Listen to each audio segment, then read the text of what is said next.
YS Rajasekhara Reddy కుమారుడు జగన్ కుమార్తె షర్మిల మధ్య చాలా కాలంగా తగాదా నడుస్తోంది. తొలుత ఆస్తుల తగాదాగా మొదలైన చివరకు వైఎస్ రాజకీయ వారసత్వ యుద్ధంగా మారింది. దీంతో అన్నా చెల్లెళ్ల మధ్య వైరం, విమర్శలు ప్రతి విమర్శలతో ఎండగట్టడంతో షర్మిల రెండాకులు ఎక్కువే చదివారు. పైగా వైఎస్ ఆకస్మిక మరణం తర్వాత అన్నకు అండగా నిలిచిన ఆయన జైల్లో ఉన్నప్పుడు పార్టీ భారమంతా వంటి చేత్తో మోసి సుదీర్ఘ పాదయాత్ర కూడా చేసిన షర్మిల అప్పట్లో జగనన్న విడిచిన బాణాన్ని అంటూ జనానికి చేరువయ్యారు.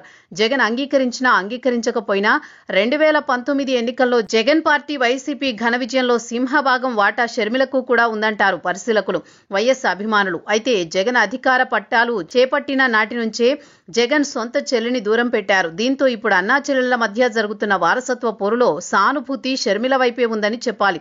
దానికి తోడు తల్లిని కూడా జగన్ దూరం పెట్టడంతో కుటుంబ పరంగా వైఎస్ అభిమానుల అండపరంగా జగన్ దాదాపు ఏకాకి అనే చెప్పాలి. ఇందుకు ఉదాహరణగా నాడు అంటే వైఎస్ ఆకస్మిక మరణం తర్వాత 2019 ఎన్నికల సమయంలో వైఎస్ కుటుంబం మొత్తం ఐక్యంగా నిలిచి జగన్ కు మద్దతు పలికింది. నాడు జగన్ కు అనుకూలంగా సానుభూతి వెల్లువెత్తడానికి కారణమైన వివేక హత్య, కోడికత్తి దాడి కేసుల్లో ఇప్పుడు వేళ్లన్నీ ఆయన వైపే చూపిస్తున్నాయి. అలాగే నాడు జగన్ కు కొండంత అండగా నిలిచిన చెల్లిని ఇప్పుడు ఆయనకు ప్రత్యర్థిగా మారారు. నాడు జగనన్న వదిలిన బాణాన్నంటూ జనంలోకి వచ్చిన షర్మిల ఇప్పుడు జగన్ కు గురిపెట్టిన బాణమంటూ ఊరువాడ చుట్టేస్తున్నారు. ఇక 2024 ఎన్నికల్లో జగన్ పార్టీ ఘోర పరాజయం తర్వాత షర్మిల విమర్శల పదును మరింత పెరిగింది.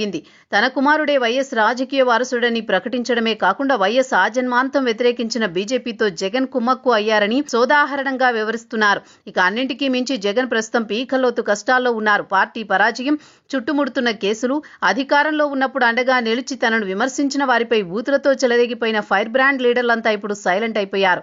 ప్రభుత్వ ప్రజా వ్యతిరేక విధానాలంటూ అడపాదడపా జగన్ ఆందోళనకు పిలుపునిచ్చినా లీడర్లు కానీ క్యాడరు కానీ పెద్దగా పట్టించుకోవడం లేదు.